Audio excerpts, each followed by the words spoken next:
நம் ஆண்டவர் இயேசு கிறிஸ்துவின் நாமத்தினால் மகிழ்ச்சியும் சமாதானமும் நம் அனைவரோடும் இருப்பதாக. கலாத்தியர் 3:8-13 முடிய. நம்பிக்கை கொள்ளும் பிற இனத்தாரையும் கடவுள் தமக்கு ஏற்புடையவராக்குவார் என்பதை முன்னறிந்துதான் மறைநூல் உன் வழியாக மக்களினங்கள் அனைத்தும் ஆசி பெறும் என்னும் நற்செய்தியை ஆபிரகாமுக்கு முன்னுரைத்தது. ஆகவே நம்பிக்கை கொண்ட ஆபிரகாம் பெற்ற அதே ஆசியில் நம்பிக்கை கொள்வோரும் பங்கு பெறுவர். திருச்சட்டம் சார்ந்த செயல்களையே நம்பியிருப்பவர்கள் சாபத்துக்கு ஆளானவர்கள். ஏனெனில் திருச்சட்டத்தின் வார்த்தைகளை எல்லாம் கடைபிடித்து நடவாதோ சபிக்கப்படட்டும் என்று எழுதியுள்ளது. சட்டம் சார்ந்த செயல்களால் எவரும் கடவுள் முன்னிலையில் ஏற்புடையவர் ஆவதில்லை என்பதும் தெளிவு. ஏனெனில் நேர்மையுடையோர் தம் நம்பிக்கையால் வாழ்வடைவர். திருச்சட்டம் நம்பிக்கையை அடிப்படையாய் கொண்டது அல்ல, மாறாக சட்டம் சார்ந்தவற்றை கடைபிடிப்போர் அவற்றால் வாழ்வு பெறுவர் என்று எழுதியுள்ளது.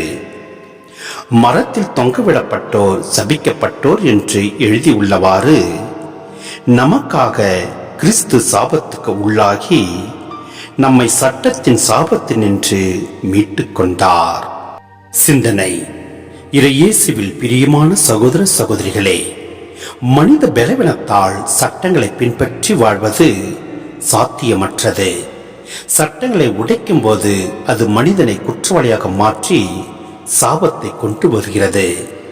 வெளிவேடமான சடங்குகளால் கடவுளின் நீதியை பெற்றுவிட முடியாது. மனித குலத்தின் இந்த சாபத்தை நீக்கவே இயேசு சிலுவையில் பலியானார். நமது பாவங்களுக்காக அவரே சாபமாக மாறி நமக்கு ஆசிரை வழங்கியுள்ளார். மீட்பு என்பது நாம் சம்பாதிப்பது அல்ல, அது இயேசுவின் வழியாக கிடைக்கும் இலவச கொடையாகும். நற்செயல்களும் சட்டங்களும் மனிதனை நல்வழிப்படுத்த தேவையே. ஆனால் மீட்பு என்பது சட்டத்தின் செயல்களால் அல்ல, இயேசுவின் மீதான விசுவாசத்தால் மட்டுமே சாத்தியமாகும். நேர்மையாளன் தன் விசுவாசத்தால் வாழ்வான் என்பதே பவுல் நமக்கு கூறும் நற்செய்தியாகும். ஆம், சட்டங்களுக்கு அடிமைகளாக வாழாமல் இயேசுவின் அன்பிற்கும் கிருபைக்கும் நம்மை ஒப்படைப்போம்.